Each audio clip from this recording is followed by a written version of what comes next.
need for a extremely annoying number of recap videos of things that happened last week and earlier in the night, this Raw wasn't half bad.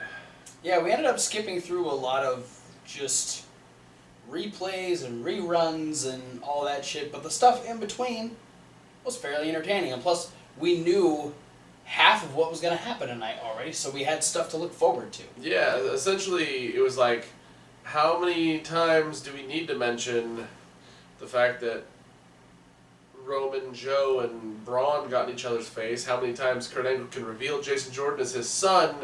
And how many different times can we see Elias Sampson hit Finn Balor with his guitar? While the no disqualification match between Finn Balor and Elias Sampson is happening. Yeah.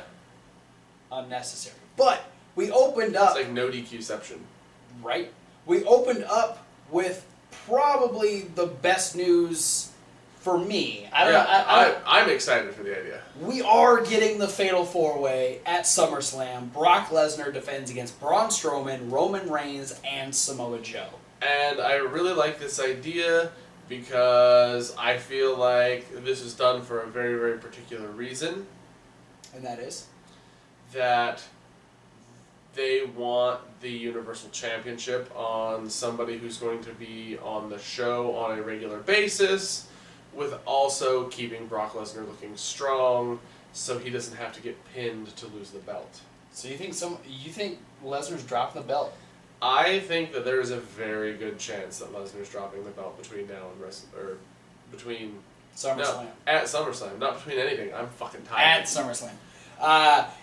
We had a great segment. Everyone talking shit, then everyone fighting it out, except for Lesnar. He wasn't there.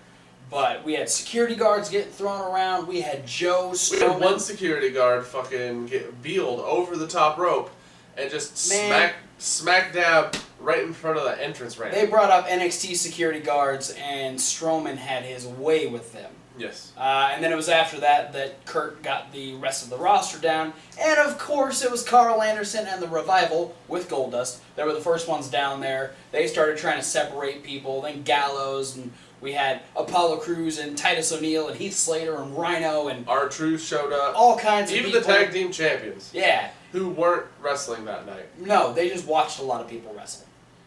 Like, the last half of the show, they were watching people wrestle.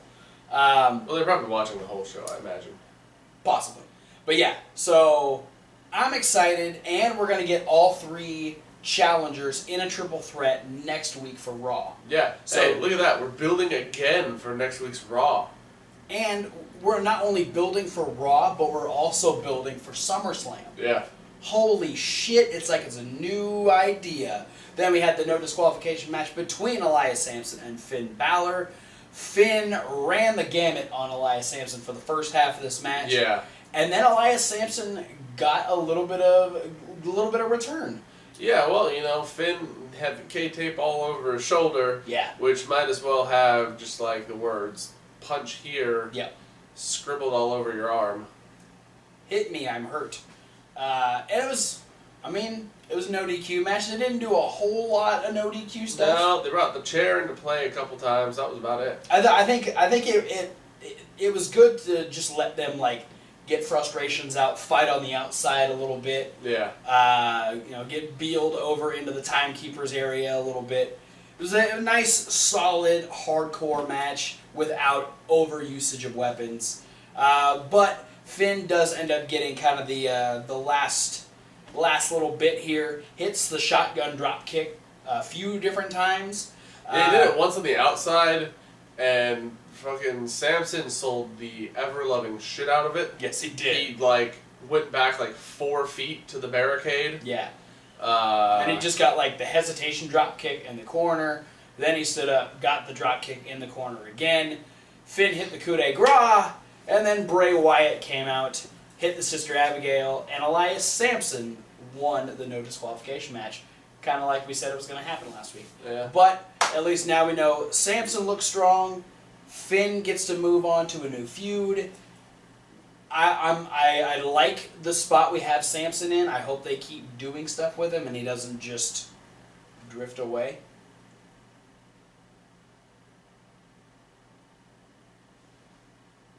Then for some reason we had Big Cass versus Enzo again. Because Cass wants to murder Enzo.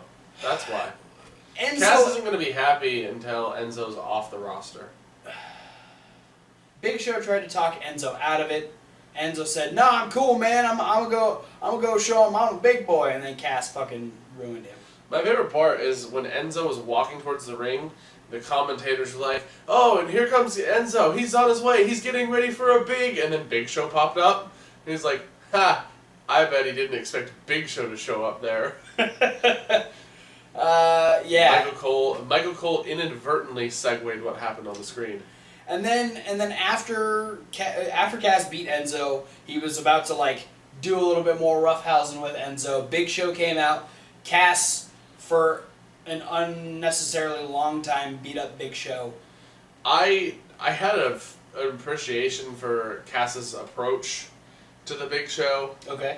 Just for the fact that while Big Show was trying to get in the ring, Cass was legitimately threatening that if Big Show got in the ring, he was going to break Enzo's neck. Yeah, and Big Show didn't give a fuck. Big Show still got in the ring.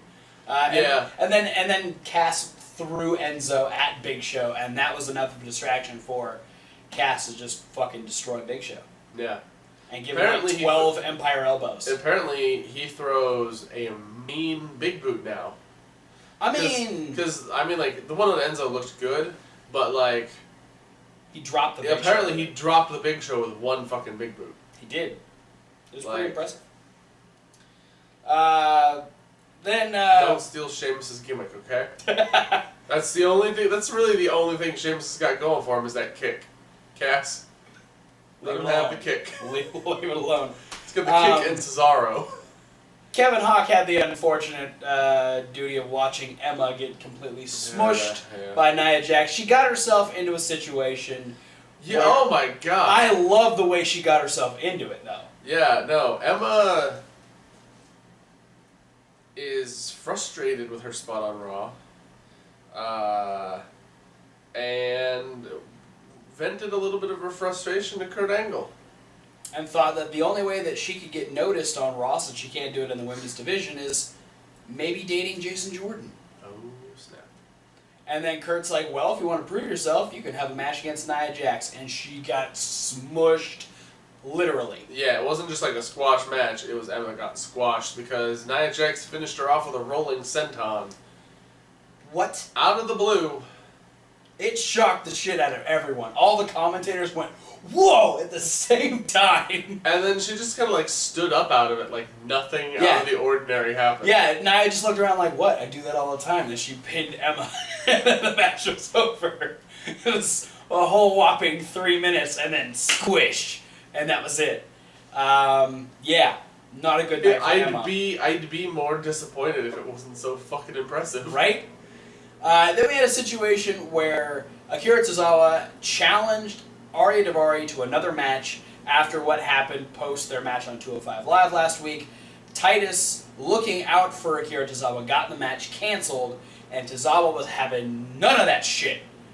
Tozawa stormed down to the ring. Because apparently Tozawa's hero is the Energizer Bunny. Yeah. Tozawa storms down to the ring. Titus is constantly telling him, no, you don't need to do this. Don't do this. They're bickering back and forth in the ring. Tozawa ends up shoving Titus O'Neil, and Titus just walks away. He's like, all right, fine, you do this the way you want to do it. So when we come back from commercial, Tozawa calls out Ari Daivari, says, you come out here right now, and you face me tonight. Instead, you got Neville. Yeah. Neville came down like, hey, it's been a couple weeks, but maybe you don't remember who I am. And proceeded to remind us that he is the king of the cruiserweights and the cruiserweight champion, and that Tozawa is nothing, and then they got in the ring and started scuffling. Yeah, they did.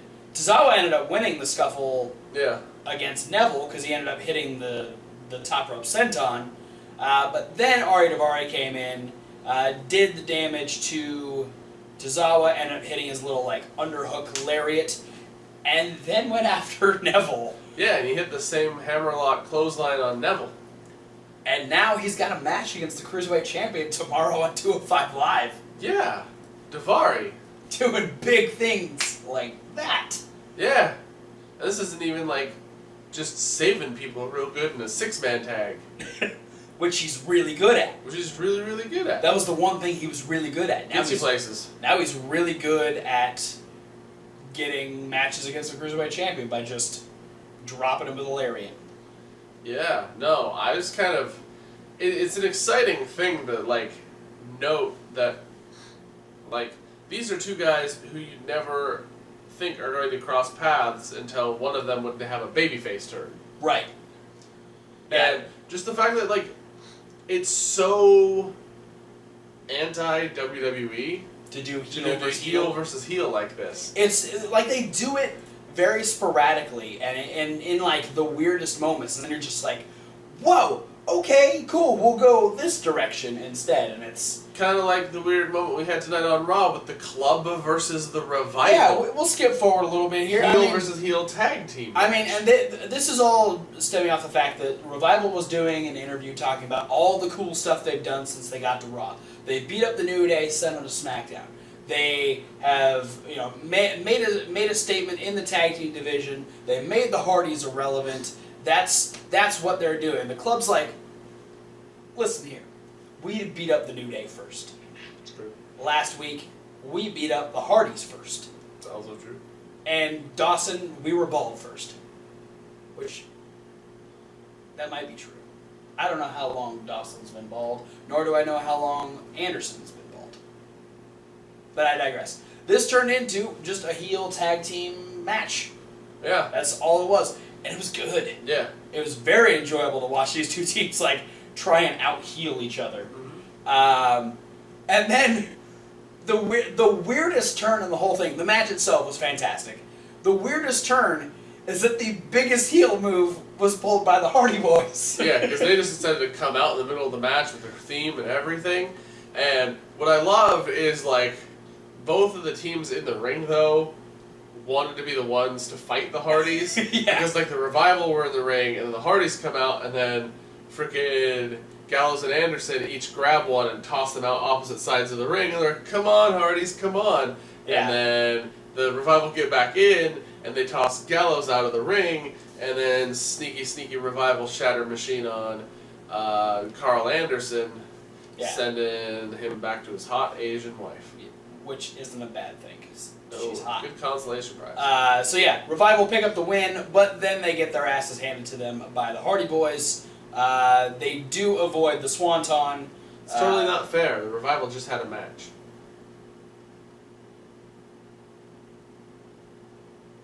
Really? Are you Yeah. you getting all Bobby Heenan on me now? Maybe. Just because they're your boys? Yeah. I get it. Uh-huh. I understand. Fantastic. Looking forward to seeing more. I can't wait till they beat the Hardys again. It's gonna be real good.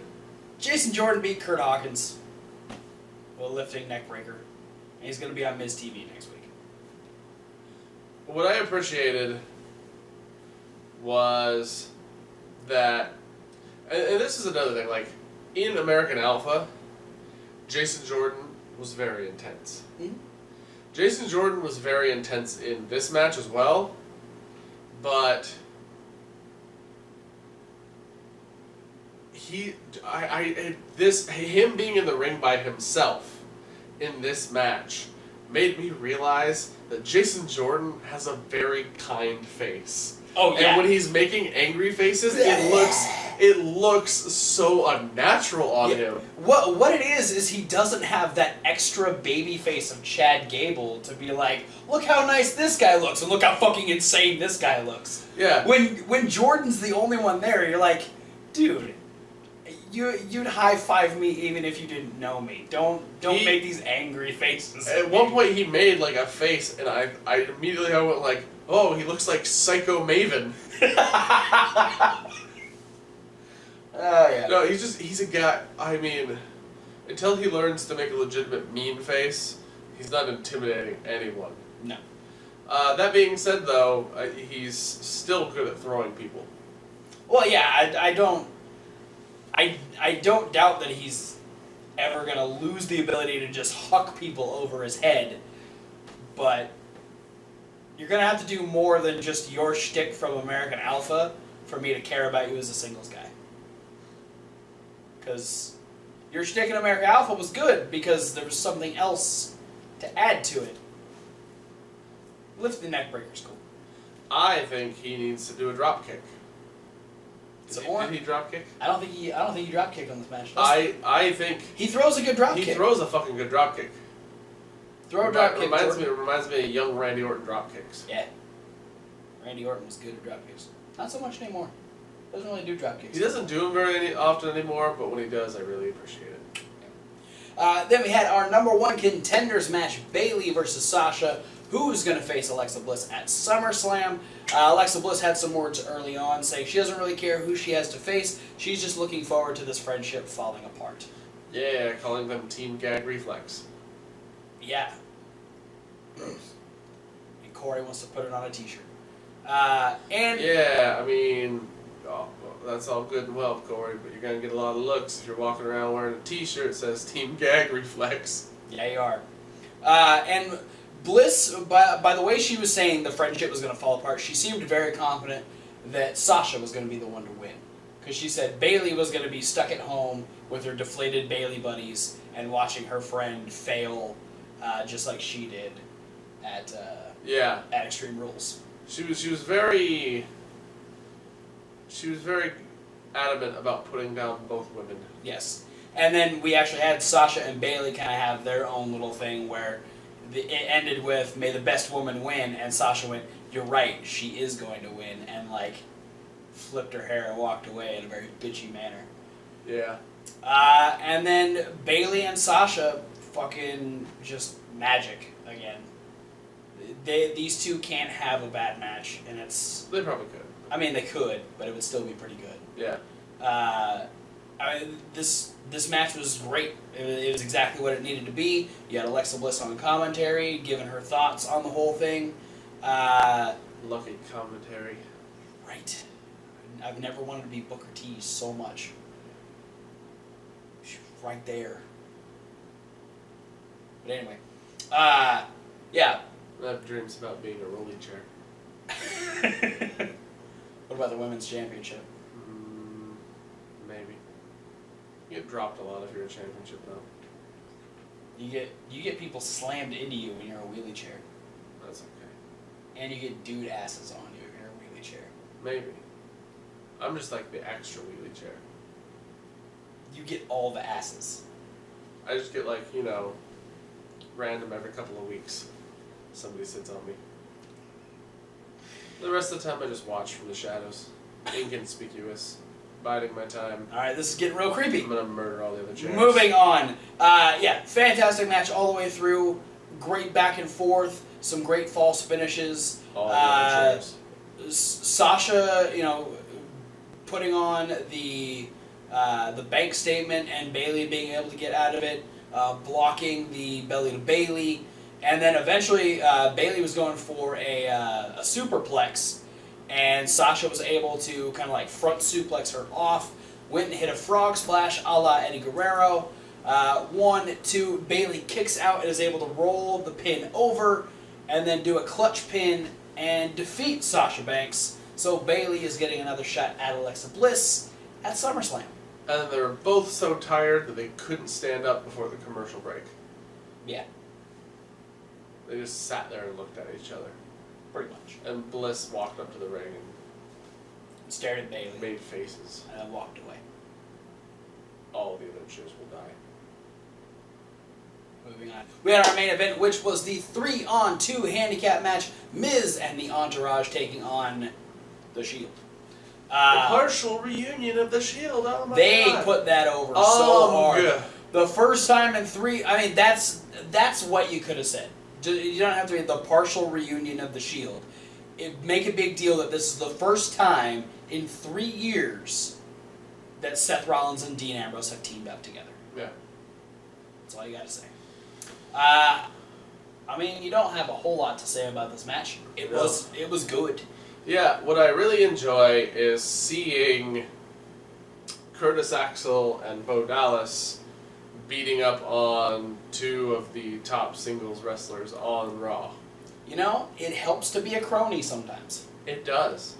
You might get your ass handed to you 80% of the time, but the other 20%, you get to beat up on pretty decent talent. I mean, if you think about it, Kurt Hawkins and Zack Ryder had WrestleMania moments getting hit by The Undertaker. Yeah, no shit. And they were the edge heads. Yeah.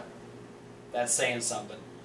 So yeah, it's Good just things come to those who serve. it's a perfect spot for Dallas and Axel because they're not going to really get over on their own merit right now, and I think this is something that's really going to help them in the future. Yeah. Whether they become a tag team or not. We talked about Sheamus and Cesaro. They were watching the Club versus the Revival. They were also watching the Shield versus the Entourage.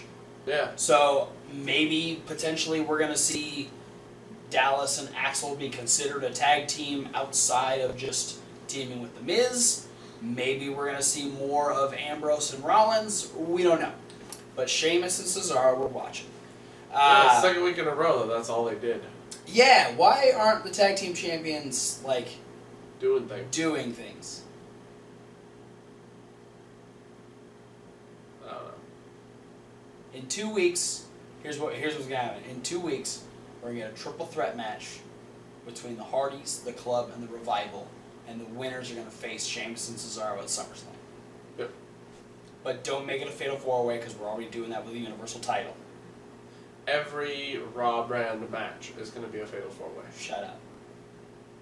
They're going to add Sasha back into the Women's Championship match, and they're going to add Nia Jax. No. Isn't that the exact match? No, not the exact match because Alexa was on SmackDown. So say that's almost the exact match we had at fucking WrestleMania. Yep. Except it was Charlotte. Well, this is WrestleMania 33.5, so. This is true. But anyway. Yeah, tag team match will be a fatal four-way match. Cruiserweight championship match will be a fatal four-way match. Intercontinental championship match will be a fatal four-way match. The Shield ended up picking up the win after a lot of back and forth stuff was happening. Double suicide dive! Yeah, that was pretty cool watching that. After Bo almost decapitated himself. Yeah, he Enzo'd himself into the ropes. That was scary. Luckily, it was nowhere near as Enzo-y as Enzo. No, because he didn't fucking knock himself out. Enzo. That's still one of the scariest moments I've ever seen. Oh yeah. One of the scariest moments I've ever witnessed live. Yeah, no, it was Terrifying. Yeah, it was absolutely terrifying. But anyway, Bo was all right. He ended up taking the double dive.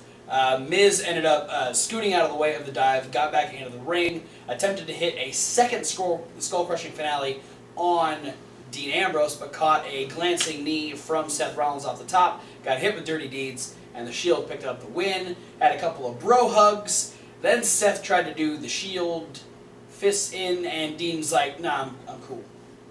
I walked away. Baby steps, Seth. Yeah. Baby steps.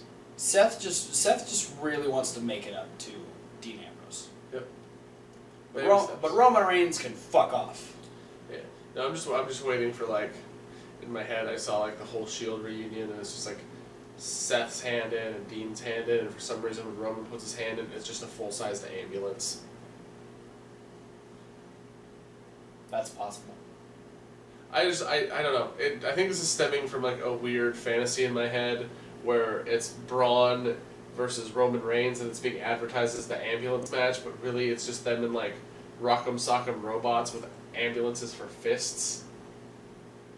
And that's what the ambulance Have you match had is. this dream before? It's just kind of like a daydream. And it's just the whole idea of Braun and Roman pummeling each other with big ambulance fists. Kind of like watching Thor and Hulk fight each other in Avengers. On that note, thanks for watching, guys.